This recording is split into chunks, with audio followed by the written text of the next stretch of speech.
values and protecting our communities. All yours, Laila. Thank you.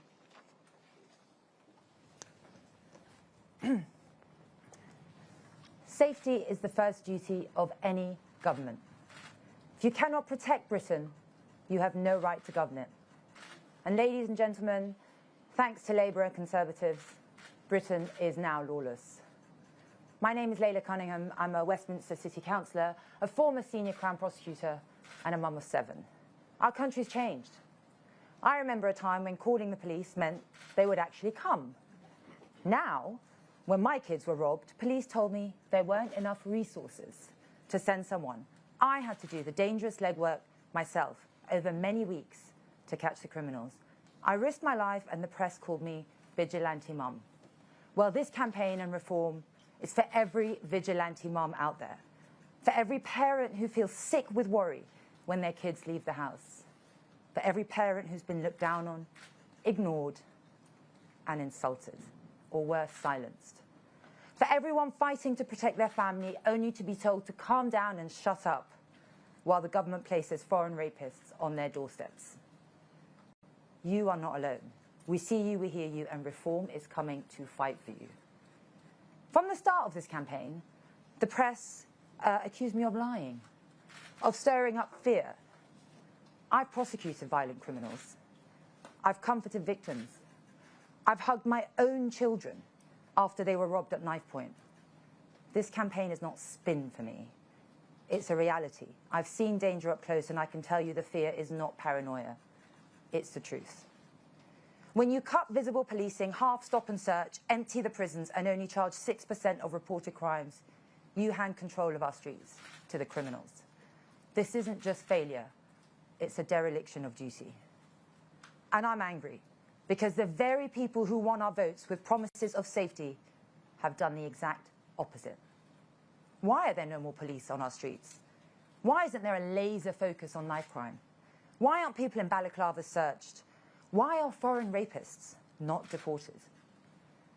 While these questions and many more still go unanswered, they have the audacity to force through the online safety bill, using child safety as a cover to gag dissent.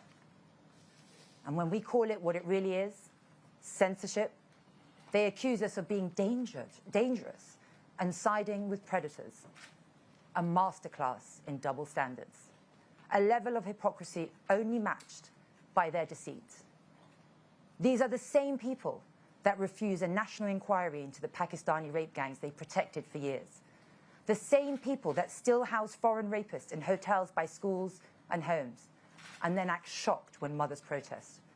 What do they expect? And if you need more proof that both parties have actively deprioritized our safety, ask yourself this.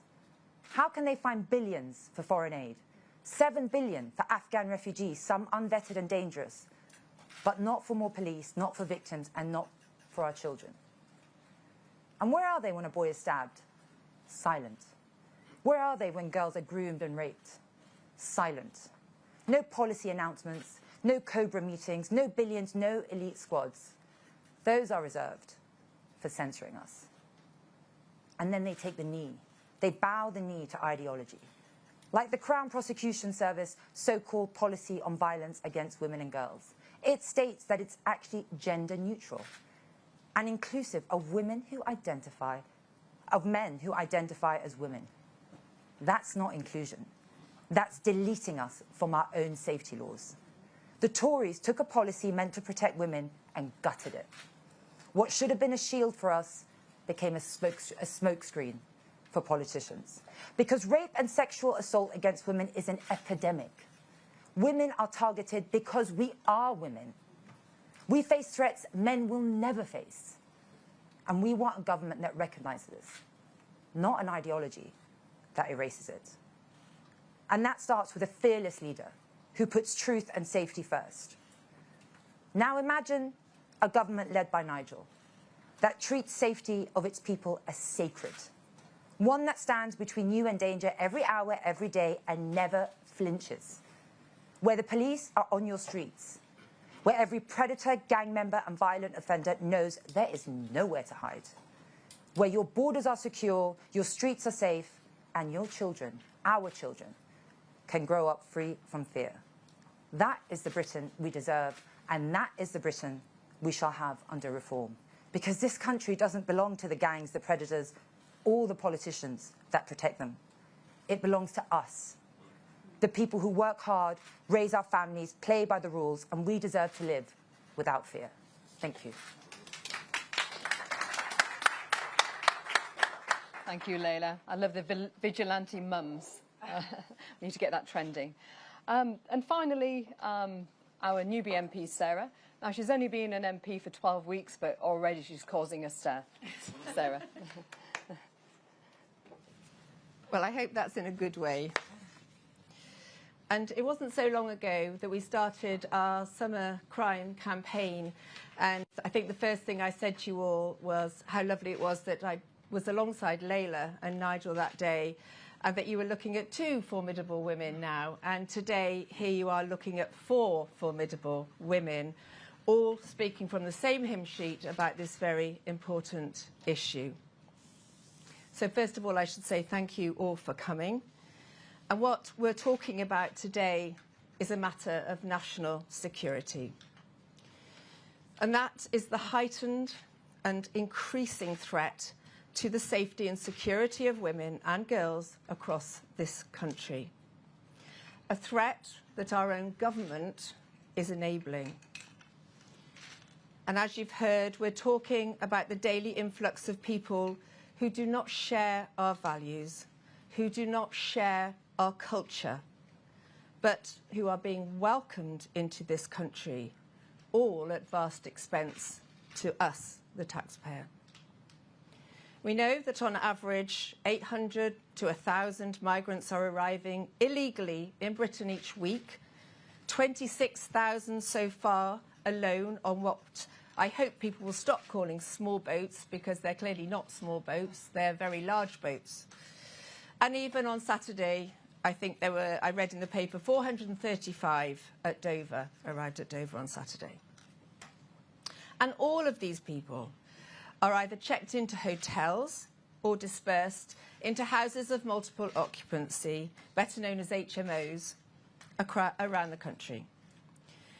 And there's disturbing news today in the press about how the Home Office are liaising with private contractors to sweep up whole streets of houses, to take over blocks of houses.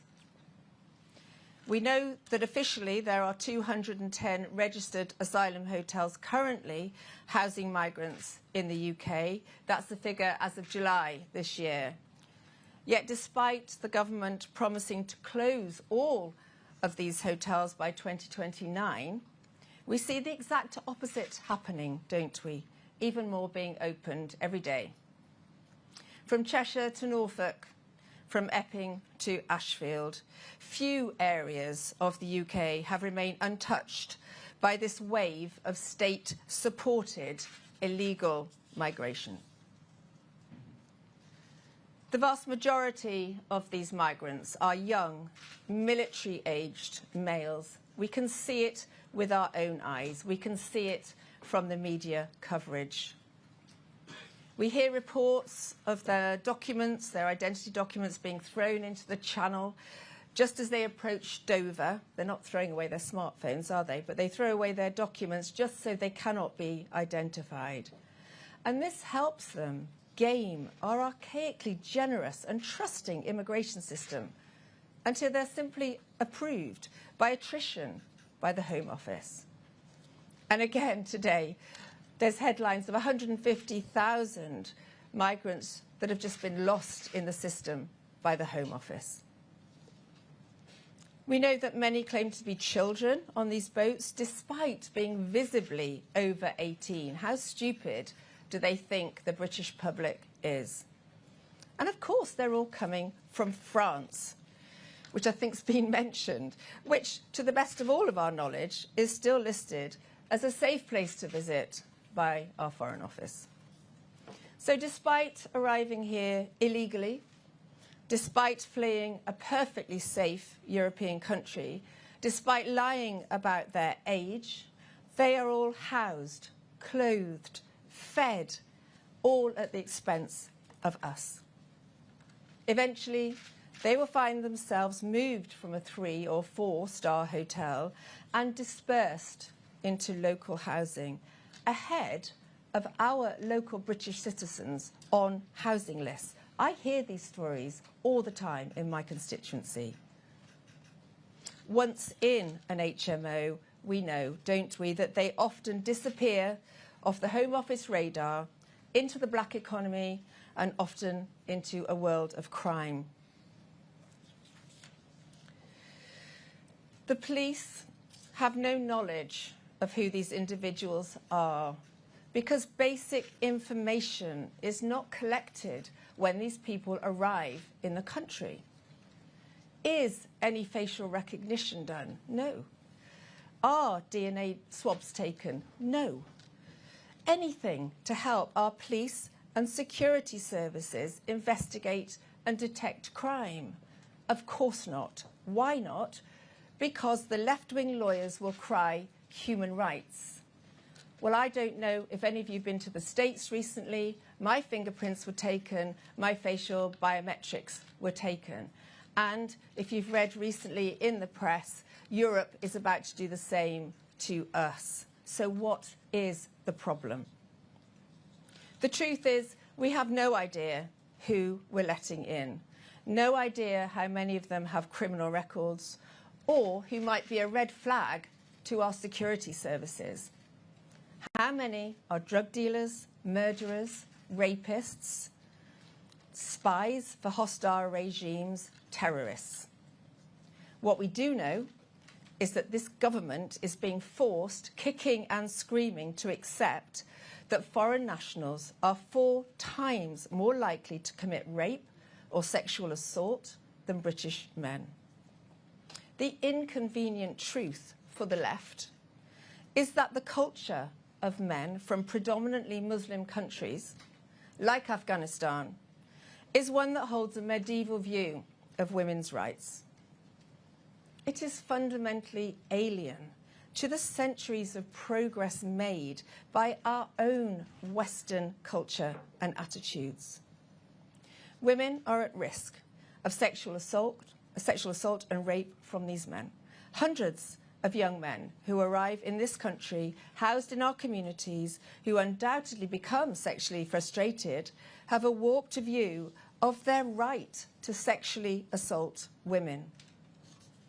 Of the 1,453 sexual assault convictions in 2024, 25% were committed by foreign nationals. Afghan men are 3 times more likely to be convicted of a sexual offence than someone born in the United Kingdom, and represent the largest group of migrants who commit sexual violence against women. And yet we know that 18,000 at least were covertly let into this country by the last government with no security vetting. We hear shocking and disturbing stories of young girls, very young girls, who have been raped by these men. A 12-year-old in Nuneaton, an 8-year-old in Lambeth, raped. And what is this government doing to stop this? Pretending it isn't happening and persecuting those who stand up to protest. The first priority of any government is to protect its citizens. And yet this government is in denial that this is even happening. It's overseeing an establishment that is gaslighting us by hiding the facts. The data has been covered up for too long. This denial is nothing short of betrayal of our women and girls. And it's no wonder that we're now hearing about groups of concerned British men mobilising themselves into guardian angel-style street patrols, like the one funded by the philanthropist in Bedford. Street patrols out there to protect their daughters, their girlfriends, their wives, even their mothers. It's no wonder that we're seeing mass protests by concerned mothers outside these migrant hotels. Mothers who are afraid for the safety of their daughters. And why wouldn't they be when we hear that these illegal migrants are loitering around schools, around parks, men with deplorable attitudes towards women? I have stories from my own constituency of exactly this happening, of indecent exposure to young girls happening. Mothers will not let their children play out on the streets. A reform government will stop this betrayal of our women and girls. We will deport every illegal immigrant that sets foot on our shores. We will deport all illegal immigrants housed in hotels up and down this country. We will do everything we can to ensure that those dispersed in the HMOs are found and deported.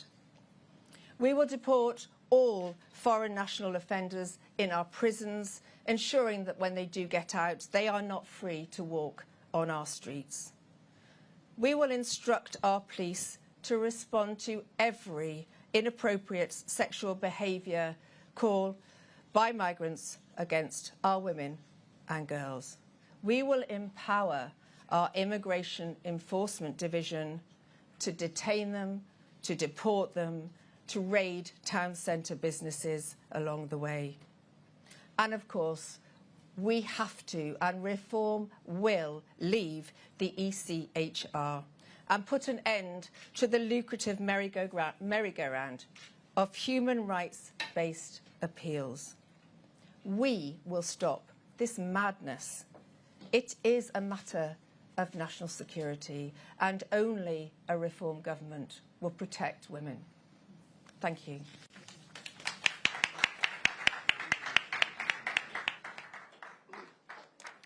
As you've heard today, safety and security of the British people is a top priority for all at Reform at every level. Now, ladies and gentlemen, the next 4 years, we have this opportunity to demonstrate that Reform is ready to take power in 2029. We've got great people like our council leader who's got power, and she's challenging the Uni-Party consensus. She's saving taxpayers' money. And I don't know if you heard yesterday from Reform HQ, already they've found £100 million in savings across councils in England so far, and they've yet more to find. We control councils' two mayoralties. Our Mayor Luke, who is across in Hull, is on a sacking spree and is determined to root out the blob who will undermine his democratic mandate and deliver, as am I. My Deputy Mayor Ingrid and I, we are determined to deliver for the 1.1 million people of Lincolnshire. And what we've got planned for our county will be a microcosm of what Reform can deliver in 2029. Now, you've heard from some of the many strong women from Reform, heartfelt stories. I mean, it's very sad, isn't it, to hear that Laila's children have been mugged. This is Sadiq Khan's London for you. But these are just a snapshot. Every Reform activist that I come across, every elected politician, they are all the same view. We're here to change Britain as it used to be. Now, we're standing up for both women and men. Now, we've seen the Blair's babes, for those of you who are old enough to remember them. The Cameron's cuties, to which I was one. Getting a bit older now, though. But I'm proud to be one of Farage's fillies. And as we are a new breed of politician, as the Reform men are, we're a different breed. Welcome back to the era of conviction politicians and vigilante mums. Welcome to the era of politicians who are fighting for you, for our children, and fighting for Britain. We will protect you from the undocumented males who are arriving in Britain. We will protect you from the blob that try to indoctrinate your children with the ridiculous left-wing ideology. We will sort out the courts and the processes and protect women and children from domestic abuse. Look, I've been there. We need to change that system. We need the system to also recognise the personality disorders out there, although we'd probably get rid of half the Commons if we did that. Now, we will stand up for mothers, for fathers, for children and Joe Bloggs in the street. We will fight for your future so you all feel safe and you all prosper. We will fight for you, for the British people, the doers, the strivers, the builders who are the heartbeat of our country. When I joined Reform last year, I said I was joining the party of the brave. I hope today you can see we are the party of the brave. Ladies and gentlemen, our fabulous Nigel and all at Reform are listening. We are acting. We will get Britain back to being a country that we are all proud of. Now, this is the end of the press conference. There'll be some tables in there where we'll be doing one-to-ones, press interviews. But thank you. I hope you all realise we will get the country back on its feet. We will make you safe. Thank you. Oh, is it these tables? Can I get you